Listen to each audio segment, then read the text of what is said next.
Hello friends, welcome back to our channel. Coimbatore Annapoorna hotel சாம்பாரோட டேஸ்டே தனிதாங்க.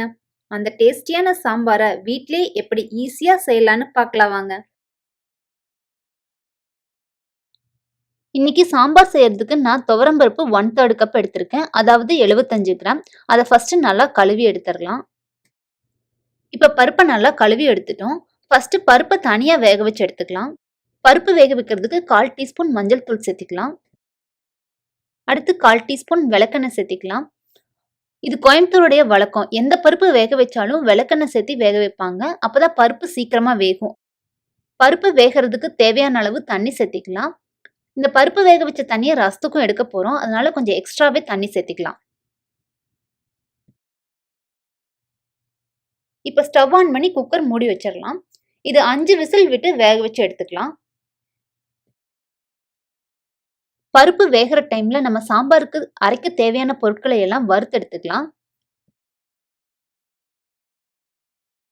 கடாயில 1 டீஸ்பூன் எண்ணெய் சேர்த்திக்கலாம்.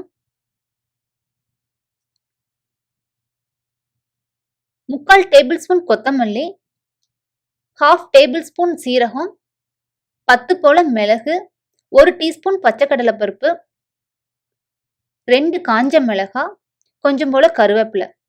கருவேப்பிலையும் காஞ்ச மிளகாயும் அப்புறம் போட்டுக்கலாம். மீதி பொருட்கள் எல்லாம் ஃபர்ஸ்ட் சேர்த்து வறுத்து எடுத்துக்கலாம்.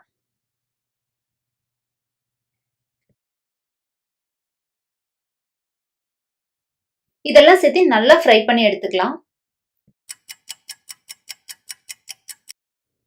இப்போ கொஞ்சம் ஃப்ரை ஆயிடுச்சு. இந்த சமயத்துல நம்ம காஞ்ச மிளகாயும் கருவேப்பிலையும் சேர்த்து ஃப்ரை பண்ணிக்கலாம். முதல்லயே காஞ்ச மிளகாய் போட்டோம்னா சீக்கிரமா கருகிரும். அதனால 75% ஃப்ரை ஆனதுக்கு அப்புறம் நீங்க காஞ்ச மிளகாயும் கருவேப்பிலையும் சேர்த்து ஃப்ரை பண்ணா போதும்.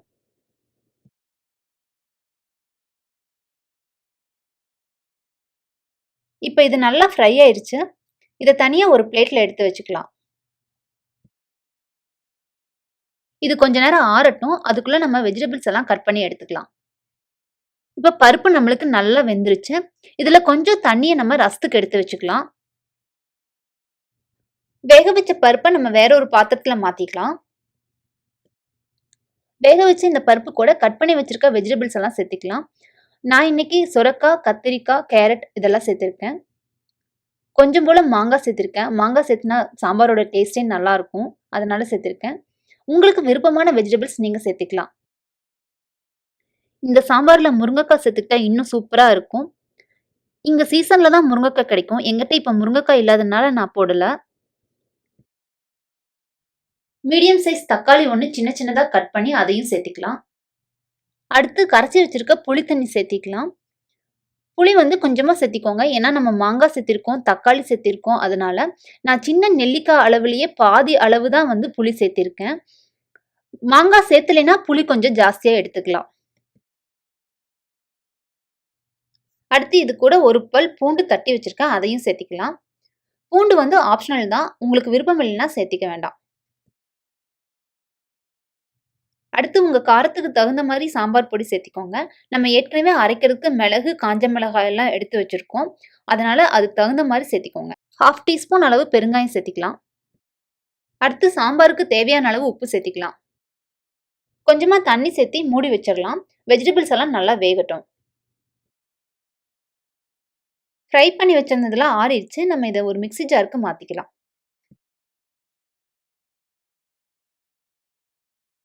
1/2 கப் துருவின தேங்காய் இதுல சேர்த்திக்கலாம். 1/4 டீஸ்பூன் மஞ்சள் தூள் போட்டு கூடவே கொஞ்சம் தண்ணி சேர்த்து அரைச்சு எடுத்துக்கலாம். ரொம்பவும் நைஸாவும் இல்லாம ரொம்ப பருபருன்னு இல்லாம மீடியமா அரைச்சு எடுத்துக்கணும். இப்ப வெஜிடபிள்ஸ் எல்லாம் வெந்துருச்சான்னு பார்க்கலாம். வெஜிடபிள்ஸ் எல்லாம் சூப்பரா வெந்துருச்சுங்க. இப்ப நம்ம அடுத்து அரைச்சு வச்சதை இதுல சேர்த்திக்கலாம். இது கூட ஒரு சின்ன பீஸ் வெல்லம் சேர்த்தி நல்லா கலந்து விட்டு மூடி வச்சிடலாம். இது ரொம்ப நேரம் இருக்க வேண்டியதில்லை. ஒரு 2 மினிட்ஸ் இருந்தா போதும். 2 மினிட்ஸ் கழிச்சு தாளிச்சிடலாம். தாளிக்கிறதுக்காக நான் ஸ்டவ் மாத்தி வச்சிருக்கேன். தாளிக்கிற கரண்டியில 1/2 டீஸ்பூன் ஆயில் சேர்த்திக்கலாம். எண்ணெய் நல்லா காஞ்சதுக்கு அப்புறம் 1 டீஸ்பூன் கடுகு சேர்த்திக்கலாம். கடுகு நல்லா வெடிச்சதுக்கு அப்புறம் 2 சின்ன வெங்காயம், ஒரு காஞ்ச மிளகாய், கொஞ்சம் கருவேப்பிலை இதெல்லாம் சேர்த்து ஃப்ரை பண்ணிக்கலாம்.